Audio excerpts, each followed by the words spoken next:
9 berapa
jam 9?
'Nah, kalau misalkan pasien menggunakan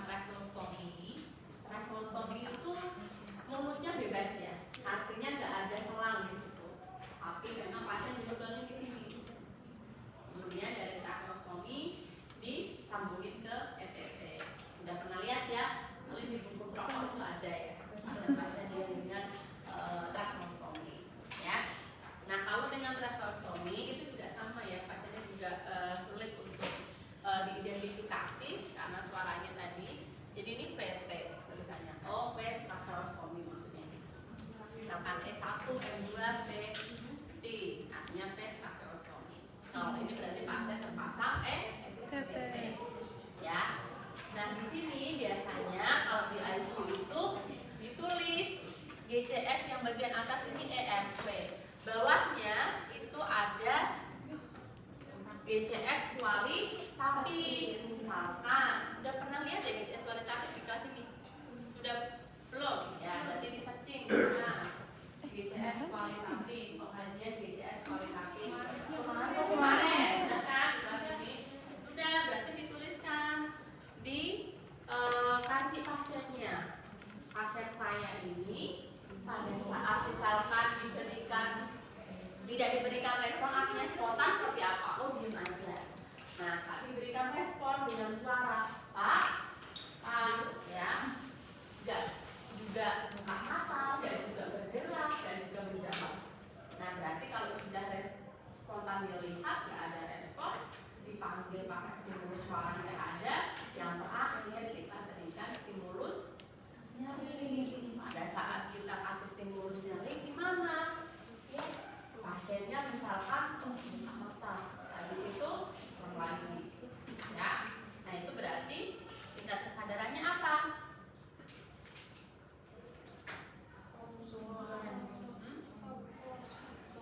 Saat diberikan rasa nyeri, ya, somnolen apa sopor? Kalau somnolen gimana? Secara kualitatif? Kesadaran dan tidak bisa tidak. Oke, ya, bisa dipanggil ya. Nah, tapi biasanya dengan kondisi E1 M2 ini biasanya kalau kita kaji ya, dia kondisinya koma nih biasanya. Jadi dikasih stimulus nyeri pun tidak ada respon buka mata dan tidak semuanya. Biasanya ya kalau udah E1 M2 gitu, ya, ini biasanya koma. Tuliskan di bagian bawah.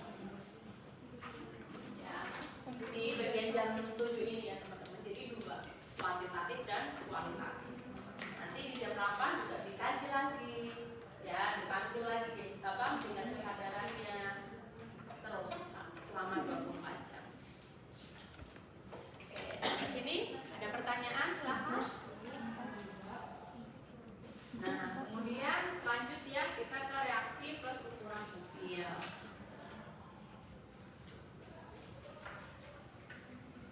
Reaksi plus ukuran pupil ada kanan, ada kiri. Nah, ini berapa reaksi plus ukuran pupil jam 7? 13. Oke. 3.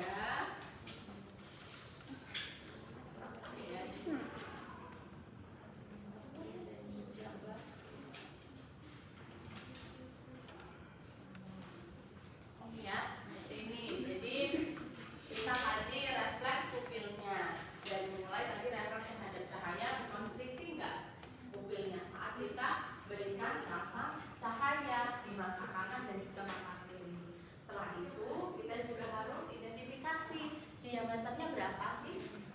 Ya, cara mengukur diameter gimana? Pada saat kita kaji. Ini 2, 3 atau ini hidriasis, caranya gimana? Dia pakai sensor. Habis itu kita kan akan lihat tuh ada buletan hitam ya. Nah, untuk mengetahuinya ini berapa, nggak usah pakai penggaris ya teman-teman. Jadi teman-teman bisa pakai di googling saja, kan ada di situ ya. Atau misalkan biasanya saya kalau pas dulu praktek sukanya bawa buku saku untuk yang khusus di ICU, jadi bisa dipakai buat contekan pada saat mengkaji ukurannya tadi yang berapa sih diameternya yang sesuai. Jadi kalau saran saya itu tadi bawa buku saku. Dulu ada sih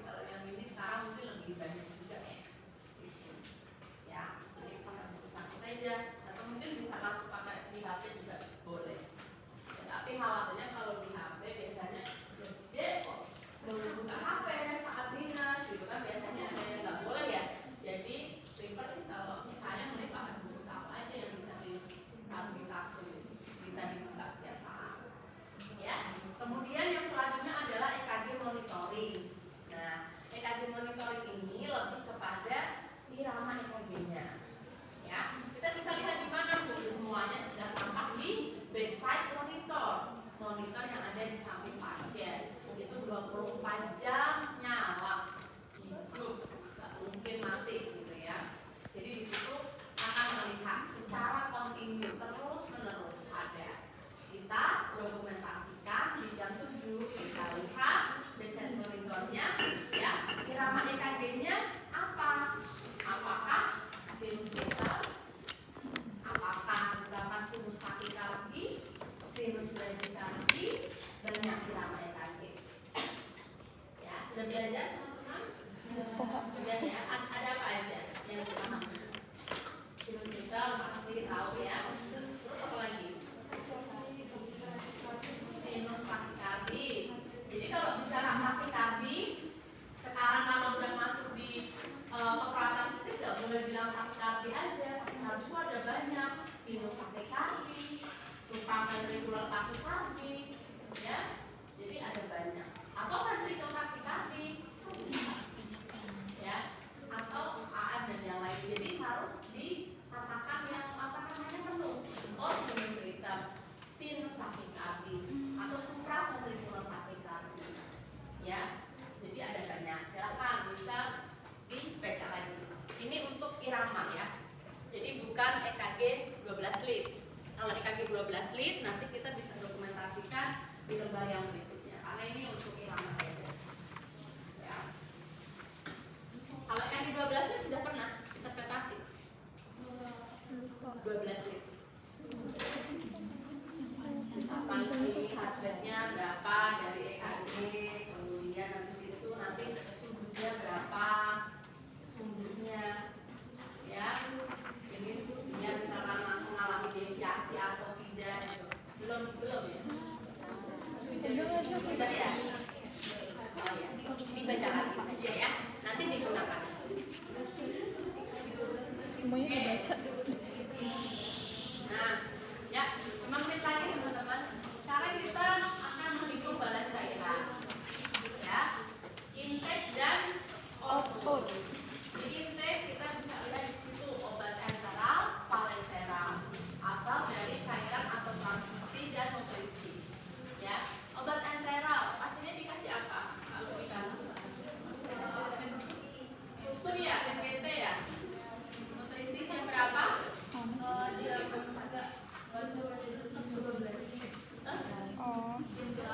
Jam 8 berapa cc? 150. Panas. Ini sayang kok. Jadi kalau di sini semuanya cc. Ya misalkan susunya jam 8 sampai 50. Ya. Itu di gunung Sama bedanya dikasih parenteral sama obat. enteral. Ya, sama obat cc. Parenteral itu apa? Jadi obat-obatan itu bisa diberikan apakah enteral melalui itu NGT pelajaran atau parenteral via IV. Ya, ini saya kasih contoh aja. Misal obat PCT-nya yang dia menerapkan NGT. Obat parenteral apa? Misalkan contoh pasiennya dikasih NaCl 0,9. Ya, kalau ini bisa. S. Ya, NaCl 0,9%. Nah, nanti NaCl-nya diberikan melalui infus pump. Jadi di infus pump nanti kan kita akan atur kecepatannya berapa cc per jam. Ya sudah, itu yang kita tuliskan di sini. Misalkan 25 cc per jam. Berarti ini per jamnya 25, 25, 25 gitu ya. Nah ini disesuaikan. Kemudian misalkan obat parenteralnya pasien dapat, misal ini ya, di sini dikasihnya berapa? 10 cc. Terus di sini misal dikasih manitol.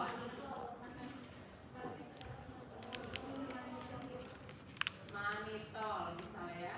Nah, manitol misal di sini dikasih 12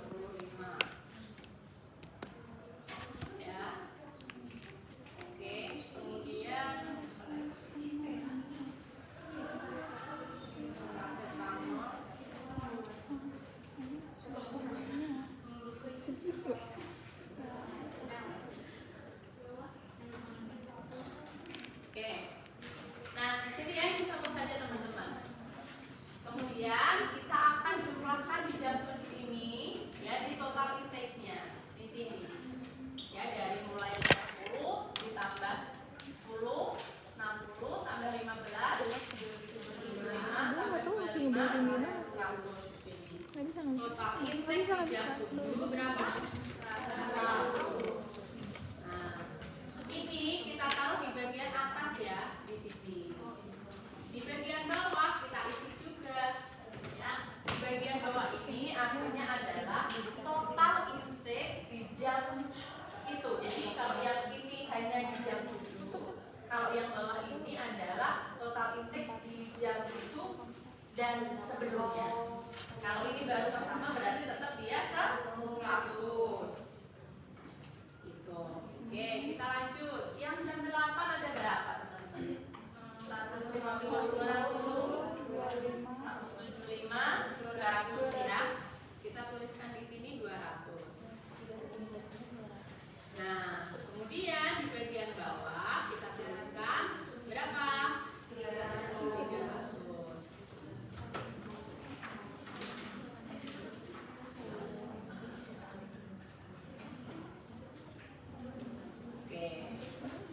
Masih dipaham ya? Oke, lanjut. Satu kali lagi jam 9 ada berapa? Masuk 25.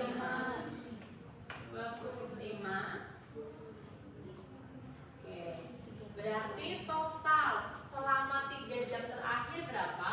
325. Ya, jadi gampang nanti. Kita lihat sampai kita jam 14, tinggal dilihat di sini. Jadi selama 8 jam kita berdinas, pasien ini total inputnya ada berapa? Bisa dilihat langsung di sini. Nggak usah hitung lagi, langsung di sini saja. Oh, misalkan 1000 cc ya selama kita berdinas. Contohnya di sini kita lihat jam 14 ya. Ada sini ada yang ingin ditanyakan? Sudah jelas ya? Nah, lanjut di output juga sama ya. Di output itu kita bisa monitor urin atau adanya drain atau perdarahan ya. Mungkin ini karena ini jadi cuma 2 pilihannya, tapi nanti kalau misalkan di ICU di prosesnya ada banyak. Misal urinnya berapa? Ini per jam ya. Kalau 100 kebanyakan ya. 20 Jatuh kapan sih? Udah lama banget anjir. kemudian yang ini urinnya tuh sampai 50.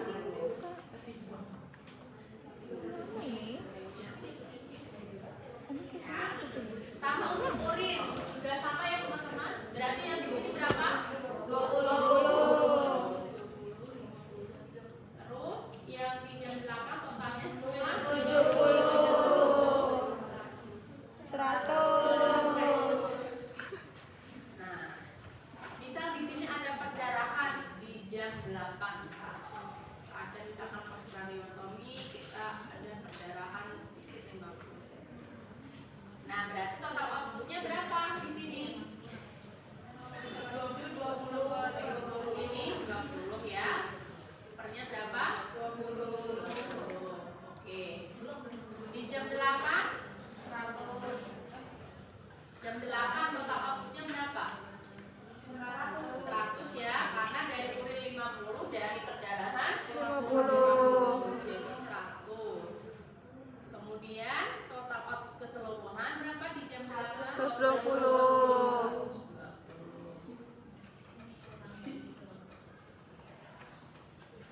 Oke. Kemudian di jam 9 30. 30.